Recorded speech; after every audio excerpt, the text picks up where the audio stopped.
అప్పటికి స్వామి చిన్నవారై ఉన్నారు, పిల్లంత వారై ఉన్నారు. అమ్మ వచ్చిన వీపు మీద కూర్చోమ్మా, 100 యోజనముల సముద్రాన్ని దాటించి ఆవలి ఒడ్డుకు తీసుకెళ్లి ప్రశ్రవణ పర్వత శిఖరముల మీద కూర్చున్న రామచంద్రమూర్తి యొక్క పాదాల విందముల యందు సమర్పించి కృతకృత్యులనవుతానమ్మా అన్నారు. అంటే అమ్మ నవ్వి ఓ మాట అంది. ఎంత మాట అన్నావోయ్ హనుమ, నువ్వే ఇంత స్వరూపమా, నీకో ఇంత వీప, ఆ వీపు మీద నేను కూర్చోనా, నువ్వు నన్ను తీసుకెడతావా, నీ వానర బుద్ధి బయట పెట్టావోయ్ అంది. అంటే పాపం అంతకు ముందు ఎవరి చేత అధిక్షేపింపబడి ఎరగడు మహానుభావుడు. అంత మాట నేసింది అమ్మ నన్ను, ఇదే నా స్వరూపం అనుకుంటోంది, నా స్వరూపం ఏమిటో అమ్మకి చూపించాలనుకున్నాడు.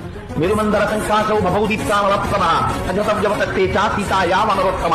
ఒక్కసారి మేరుపర్వత శిఖరాలు ఆకాశాన్ని చిందిస్తూ ఎలా ఉంటాయో అంత స్వరూపాన్ని పొందేసి పెద్ద పెద్ద పాదాలతో, పిక్కలతో, మోకాళ్లతో, కలిసినటువంటి తొడలతో, సన్నటి నడుముతో, విశాలమైనటువంటి వక్షస్థలంతో, శంఖం లాంటి కంఠంతో, కాల్చిన పెనం లాంటి ముఖంతో, వాడి అయినటువంటి కోరలతో, పచ్చటి కన్నులతో, పెద్ద శిరోజములతో, మహానుభావుడు పరిఘల వంటి భుజములతో, పెద్ద పెద్ద వేళ్లతో, అంతంత అరిచేతులతో స్వామి నిలబడేటప్పటికీ అంత పైకి చూసి అమ్మ ఆశ్చర్యపోయింది.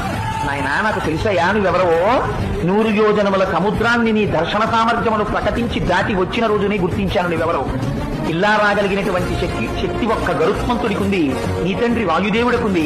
నాయనా, నాకు తెలిసి నీకుందిరా, నువ్వింత సమర్థుడవు కాకపోతే రామచంద్రమూర్తి నిన్ను నా దగ్గరకు పంపారు.